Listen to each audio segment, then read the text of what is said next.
তিব্বত ভারত হয়ে প্রবাহিত ব্রহ্মপুত্র নদে বিদ্যুৎ উৎপাদনের জন্য বৃহৎ বাঁধ নির্মাণ করতে শুরু করেছে চীন। 19 জুলাই শনিবার এই প্রকল্পের উদ্বোধন করা হয়েছে। চীনা রাষ্ট্রীয় সংবাদ মাধ্যম এই তথ্য নিশ্চিত করেছে।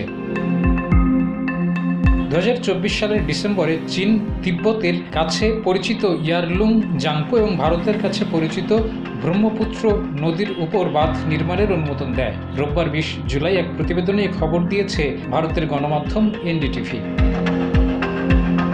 চীনা সংবাদ সংস্থা সিনহুয়া জানিয়েছে, এই বিদ্যুৎ উৎপাদন প্রধানত অন্যান্য অঞ্চলে সরবরাহের জন্য পাঠানো হবে, পাশাপাশি তিব্বতের স্থানীয় চাহিদা মেটাতেও ব্যবহৃত হবে। একবার নির্মাণ সম্পন্ন হলে এই বাঁধ চীনের ইয়াংসি নদীর উপর নির্মিত রেকর্ডধারী থ্রি গর্জেস বাঁধকেও ছাড়িয়ে যেতে পারে। RICL TMX, যুগের পর যুগ স্থাপনা থাকে মজবুত। এই বাঁধ ভারত এবং বাংলাদেশের কোটি কোটি মানুষের জীবিকা, নদীর স্বাভাবিক প্রবাহ, কৃষিকাজ এবং জীব বৈচিত্র্যের উপর প্রভাব ফেলতে পারে বলে যদিও আশঙ্কা করছেন বিশেষজ্ঞরা। বিশেষ করে শুকনো মৌসুমে পানির প্রবাহ কমিয়ে বা বন্যার সময় হঠাৎ পানির চাপ ছেড়ে দেওয়ার মাধ্যমে নিম্ন প্রবাহের দেশগুলোর ক্ষতি হতে পারে।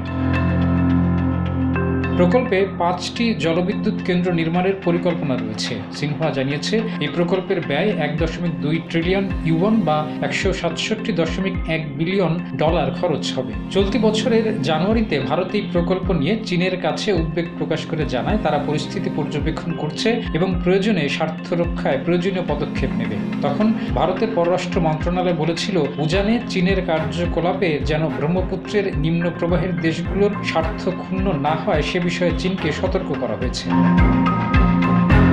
শুধু নিম্ন প্রবাহের দেশগুলোর উদ্বেগই নয়, পরিবেশবিদরাও তিব্বতের পরিবেশগতভাবে সংবেদনশীল অঞ্চলে এ ধরনের মেগা প্রকল্পের কারণে অপূরণীয় ক্ষতির আশঙ্কা করছেন। পরিবেশবিদরা বলছেন, তিব্বতের পরিবেশগতভাবে সংবেদনশীল হিমবাহ নির্ভর এই অঞ্চলে বড় বাঁধ নির্মাণ জলবায়ু পরিবর্তন, নদীর বাস্তুজগৎ এবং স্থানীয় জনগোষ্ঠীর উপর অপূরণীয় প্রভাব ফেলতে পারে। হিমবাহ গলে যাওয়া, নদীর স্বাভাবিক গতি পরিবর্তন হওয়া এবং জীববৈচিত্র্য হুমকির মুখে পড়তে পারে। ডেস্ক রিপোর্ট, যা।